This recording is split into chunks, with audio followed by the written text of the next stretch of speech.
오늘 말씀 신앙의 시대적 과제 이렇게 붙여봤습니다. 신앙의 시대적 과제. Today's scripture reading is chapter Deuteronomy 31. 신앙의 시대적 과제. 이스라엘의 가장 위대한 지도자는 모세였습니다. 그러나 모세가 모든 것을 혼자서 다 할 수 있었던 것은 아니었습니다. 모세는 여호수아와 이스라엘 백성들을 이제 불러놓고 이제는 자기가 죽어야 할 때가 다 됐다 한 것을 밝힙니다. 모세는 자신의 사명을 다한 것이죠. 모세는 앞으로 이스라엘 백성들이 겪어야 할 것에 대해서 말합니다. 여기서 우리는 세 가지 세대의 이스라엘 모습을 보게 됩니다. 하나는 애굽에서 종살이 하다가 모세의 인도 아래 광야를 거쳐서 가나안 입구까지 온 것입니다. 모세의 사명은 이스라엘 백성들을 가나안 땅 입구까지 데리고 오는 것이고, 가나안 땅을 정복하는 것은 여호수아의 몫이었어요. 두 번째 세대는 이스라엘 백성들이 여호수아의 지도 아래서 이 가나안 땅으로 진격해 들어가서 이 가나안 땅을 차지하는 것입니다. 그다음 세 번째 세대는 가나안 땅 안에서 많은 물질적인 복을 누리지만은 하나님을 떠나서 이방 신들을 섬기는 그런 이스라엘의 모습이라 할 수 있습니다. 우리가 이 세 가지 이 세대를 보면서 생각해 보면은 출애굽 세대가 가장 행복한 것 같이 이렇게 또 생각돼요. 우리 생각에는. 그들은 아주 엄청난 10가지 기적의 그 재앙도 보았고, 불 붙는 시내산의 그런 체험도 했고요. 그런데도 이 세대, 출애굽 세대 별로 행복했던 것 같지 않고 결국은 모세하고 함께 광야에서 다 죽고 말았죠. 또 어떻게 보면 가나안에서 태어났던 사람들이 가장 행복할 것 같기도 한데, 왜냐하면 이들은 가장 이스라엘이 잘 살 때 태어나서 거기서 자랐기 때문에. 그렇지만 그들은 풍족한 생활에 젖어서 하나님으로 만족하지는 못하고 이방신들을 섬기는 바람에 많은 환난을 당하다 결국은 멸망당하고 말았죠. 사실 우리는 어느 세대가 가장 행복하다거나 불행하다고 말할 수가 없습니다. 왜냐하면 각 시대마다 주어진 과제가 있고 그 사명들이 다 다른데 그걸 감당하는 것이 무엇보다도 더 중요하기 때문에 그렇습니다. 모세는 지팡이 하나로 애굽의 바로를 굴복시키고 이스라엘 백성들을 애굽의 노예 상태에서 해방시킨 그런 위대한 종이었지요. 그런데도 불구하고 그가 가진 엄청난 능력으로도 할 수 없었던 것이 있었습니다. 다시 얘기하면 모세는 바로를 굴복시켰고 10가지 재앙을 나타내서 애굽을 폐허로 만들었고요. 애굽의 모든 장자들을 죽게 했고 홍해를 갈라서 이스라엘 백성들을 구원해서 자유스러운 자유민이 되게 했어요. 또 시내산 불 붙는 곳에 올라가서 40일을 금식하면서 하나님 말씀을 받아가지고 내려왔죠. 그 사이에 백성들은 또 금송아지 우상을 만들고 먹고 마시며 뛰놀았죠. 또 이스라엘 백성들한테 40년 동안 일용할 양식, 만나 일용할 양식과 마실 물이 나오게 할 정도의 그런 능력이라면 모세가 할 수 없는 것은 아무것도 없을 것 같았죠. 그런데 모세도 할 수 없는 것이 있었는데 그것은 이스라엘 백성들의 마음을 변화시키는 것이었죠. 이스라엘 백성들은 이런 엄청난 기적들을 보면서도 마음이 변하지 않는 거예요. 이게 이제 바로 율법이 가지고 있는 한계죠. 율법의 한계는 모세가 이스라엘 백성들 앞에서 반석을 쳐서 물이 나오게 한 것을 통해서 잘 나타나고 있습니다. 백성들이 물이 없다고 하나님을 원망하고 불평했을 때 모세는 화를 내면서 우리가 너희를 위해 이 반석에서 물을 내랴 하면서 반석을 2번이나 내리쳤죠. 결국에 반석이 터지면서 이 물이 솟아나가지고 이스라엘 백성들은 다 물을 마셨지만은 그래도 백성들의 마음은 변화되지 못했습니다. 모세는 지팡이를 들어 반석을 깰 수 있었을지 모르지만 돌보다 더 단단한 이스라엘 백성들의 마음을 깰 수가 없어서 화를 냈고 결과적으로는 하나님의 영광을 나타내지 못했기 때문에 가나안 땅에 들어가지 못할 것이다 하시는 하나님의 말씀을 듣게 되었던 것이죠. 여기서 우리가 알 수 있는 것은 모세의 한계는 율법의 한계라는 거예요. 율법에는 대단한 영광이 있었는데 그동안 모세를 통해서 나타난 수많은 능력의 기적들이 바로 그런 것들이거든요. 그런데 이 모든 것은 하나님을 온전히 믿지 못하는 이스라엘 백성들을 위해서 사용된 말하자면 부수적인 수단에 불과했어요.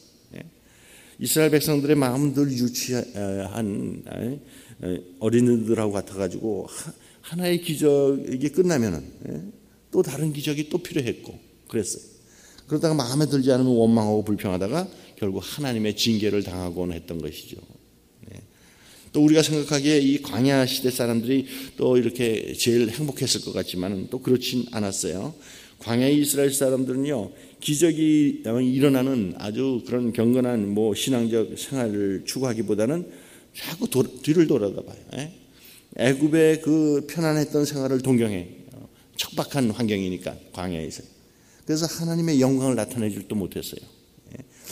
하나님이 이 백성에게 원하셨던 것은 이런 기적과 능력이 없이도 하나님 말씀 자체만 믿고 순종하는 신앙을 원하셨죠.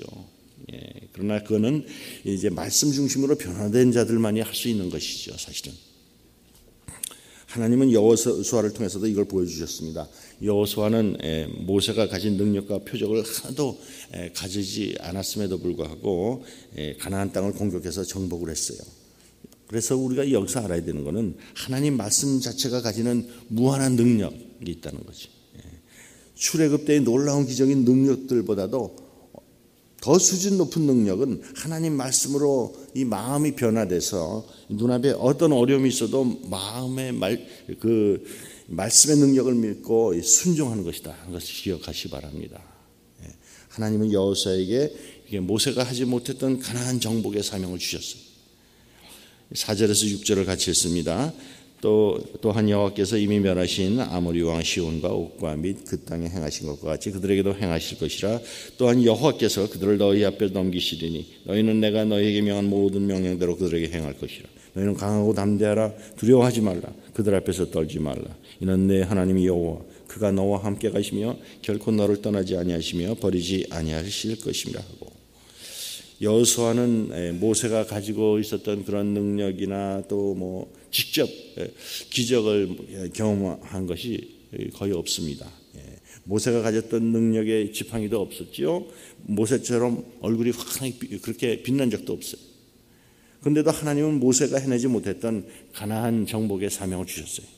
그런데 어떻게 여호수아가 이것을 행할 수 있겠습니까? 여호수아가 믿는 것이 하나 있었어요. 이런 10가지 재앙의 기적이나 이런 표적 같은 게 없어도 하나님 말씀 자체를 믿는 게 더 능력이 있다는 사실이죠. 여호수아는 하나님의 말씀만 믿었습니다. 지금 상황은 지금 여호수아가 한평생 추종하며 따라다니던 모세마저도 이제 하나님께서 데려가 버리시는 상황이에요.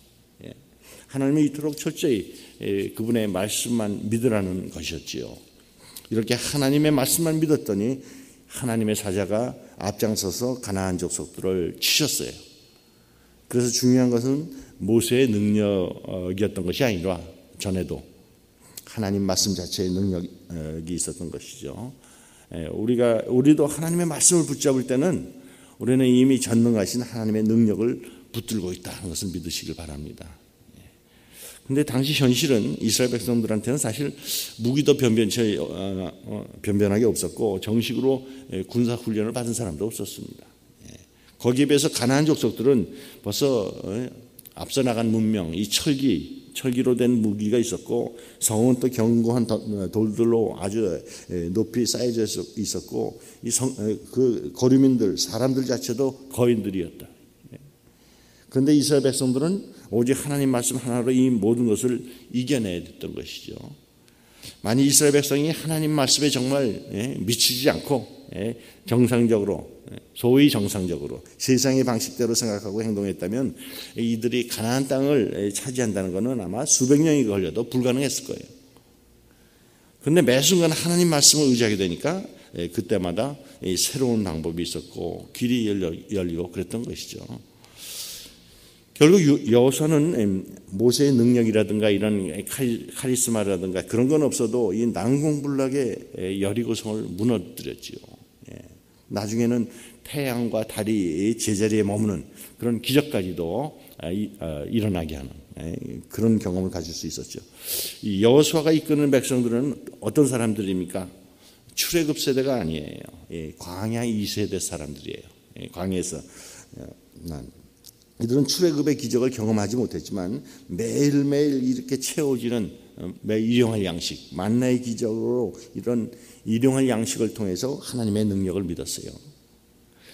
결국에 이들이 요단강을 건너가지고 이제 가나안 족속을 몰아내는 거죠.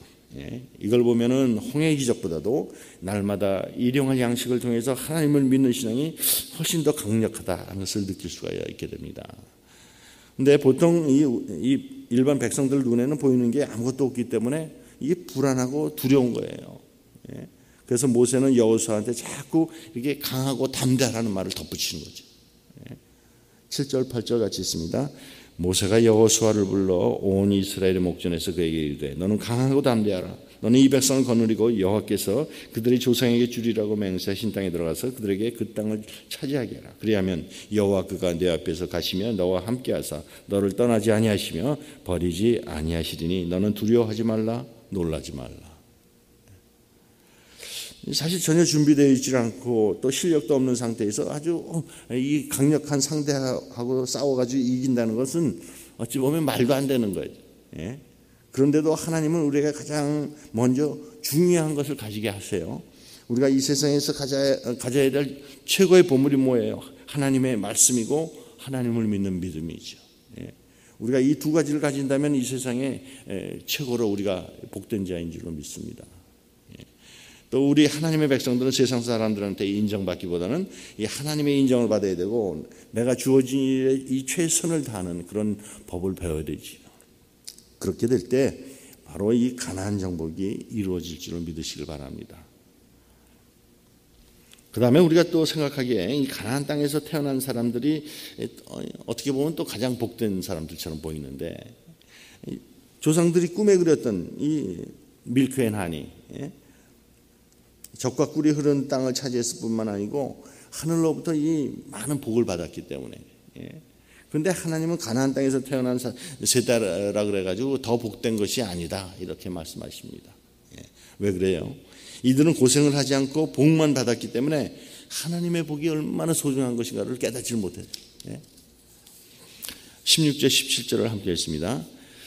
또 여호와께서 모세에게 이르시되 너는 내 조상과 함께 노려니와 이 백성은 그 땅으로 들어가 음란히 그 땅의 이방신들을 따르며 일어날 것이요 나를 버리고 내가 그들과 맺은 언약을 어길 것이라. 내가 그들에게 진노하여 그들을 버리며 내 얼굴을 숨겨 그들에게 보이지 않게 할 것인즉 그들이 삼킴을 당하여 허다한 재앙과 환난이 그들에게 임할 그때 그들이 말하기를 이 재앙이 우리에게 내리면 우리 하나님이 우리 가운데 계시지 않은 까닭이 아니냐 할 것이라.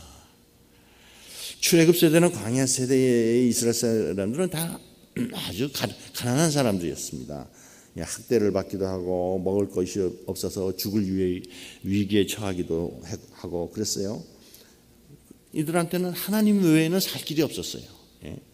그런데 이스라엘 백성들이 이제 가나안 땅에 이제 정착하면서 잘 살고 난 다음부터는 반드시 우리가 하나님만 믿어야 되냐, 하나님만 믿어야 된다는 법이 없다고 점점 이렇게 생각하는 거예요. 이스라엘의 하나님은 이제는 과거의 신이다. 이스라엘이 못 살 때 믿던 그런 신이지 지금 이렇게 우리 이스라엘이 잘 살게 되고 유명하게 된 시대에 걸맞지 않는 그런 신이다. 이런 생각을 자꾸 가진 거죠. 다른 세상 사람은 다 지금 멋진 이방신들을 섬기고 조각해놓고 뭐 이방신으로 중심으로 해서 하나가 되는데 왜 굳이 우리 이스라엘만 이렇게 여호와만을 믿어가지고 고립되어야 합니까? 이런 생각으로 이제 딴 세상 나라하고 교류하면서 또 교제하기 위해서 그들의 이방신들을 또 열심히 받아들이게 되고 그래서 하나님이 진노하시고 징계하시면은 거기에 회개하는 게 아니고 이스라엘 백성들이 이제 하나님이 자기들과 함께 하시지 않으신다 그러면서 하나님을 오히려 더 멀리하고 이방신한테 달려가게 되고 이렇게 됐어요.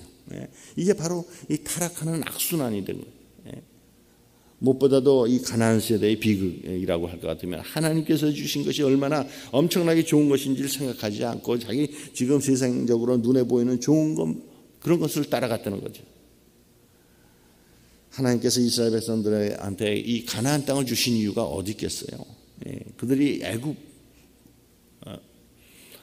애굽에서 살던 때요. 또 광야에서 그때 신앙의 열매를 맺었던 것보다도 이 지금 가나안 비옥한 땅에서 그보다 수백 배 열매를 더 많이 맺도록 하기 위해서 아니겠어요?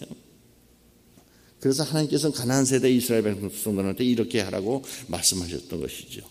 9절에서 13절입니다. 같이 읽습니다. 또 모세가 이 율법을 써서 여호와의 언약궤를 매는 레위 자손 제사장들과 이스라엘 모든 장로에게 주고 모세가 그들에게 명령하여 이르기를 매 7년 끝에 곧 면제년의 초막절에 온 이스라엘 내 하나님 여호와 앞 그가 택하신 곳에 모일 때 이 율법을 낭독하여 온 이스라엘에게 듣게 하지니 곧 백성의 남녀와 어린이와 내 성읍 안에 거류하는 타국인을 모으고 그들에게 듣고 배우고 내 하나님 여호와를 경외하며 이 율법의 모든 말씀을 지켜 행하게 하고 또 너희가 요단을 건너가서 차지할 땅에 거주할 동안에 이 말씀을 알지 못하는 그들의 자녀에게 듣고 또 내 하나님 여호와 경외하기를 배우게 할지니라. 가나안 세대 이스라엘 백성들한테 가장 중요한 것은 가나안 땅 자체가 아니고 하나님에 대한 이 신앙을 가지는 것이었어요. 하나님에 대한 신앙만 가진다면 가나안 땅에서 복을 받는 것은 정말 문제가 되지 않지만, 그러나 이 신앙이 없으면 어떤 방법을 쓴다고 해도 이들은요 가나안 땅에서 하나님의 복을 받을 방법이 없는 거죠.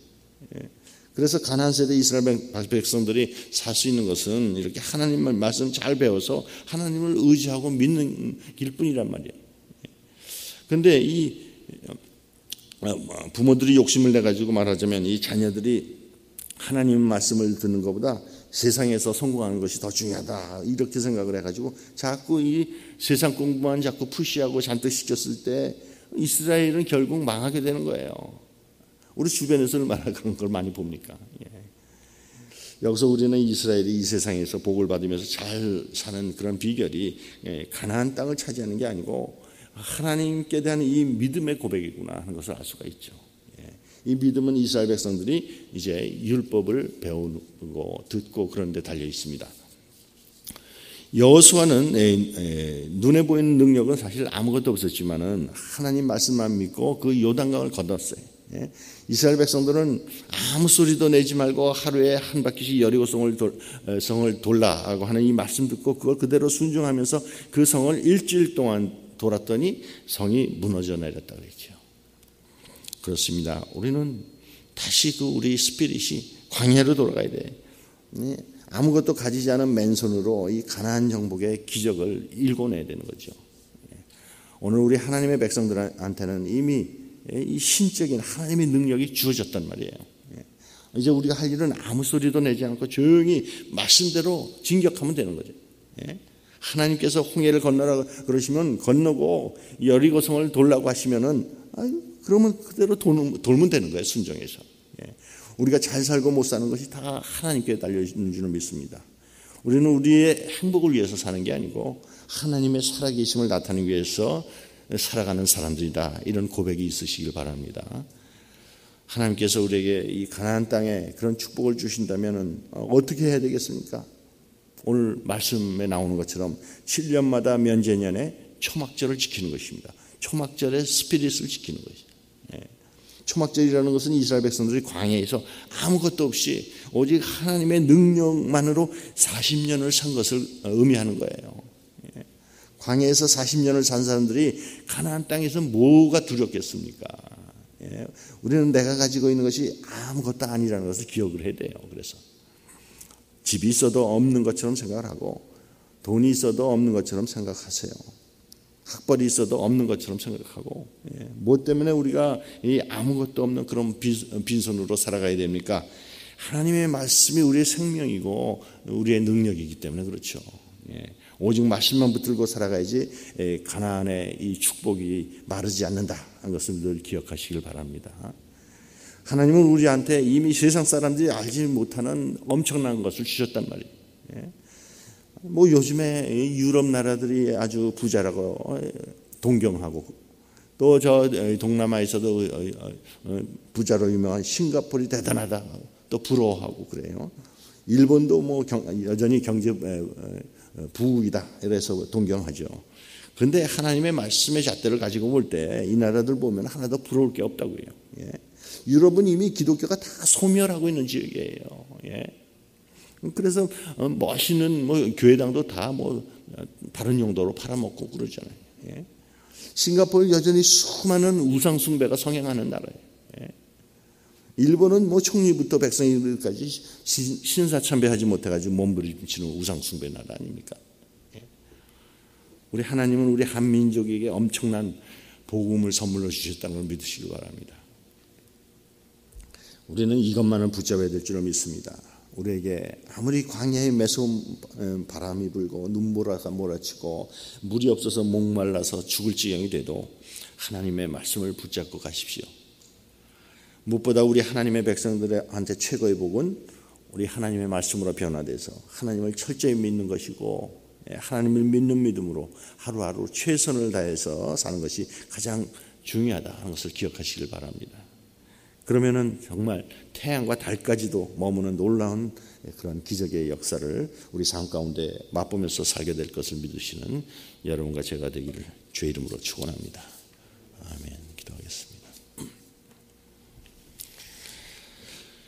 하나님 아버지, 오늘 이스라엘의 출애굽 세대, 광야 세대, 그리고 가나안 세대가 갖는 시대적 사명에 대해서 생각해 봤습니다. 저희들 오늘을 살아가는 하나님의 백성으로 이 세 가지 세대가 갖는 이 사명의식 가지고 우리 인생의 삶에 담대하게 적용하면서 살아가야 될 줄을 믿습니다. 그러나 모든 세대를 관통하는 핵심은 세상에서 하늘복을 받으면서 잘 살아가는 비결은 하나님께 대한 믿음의 고백이고 하나님 말씀만을 붙잡고 살아가는 길이다 하는 것을 깨닫습니다. 저희들로 하나님 말씀으로 변화돼서 철저히 하나님을 믿고 최선을 다해서 신앙의 삶을 살아갈 수 있도록 인도하여 주옵소서. 예수님 이름으로 기도합니다.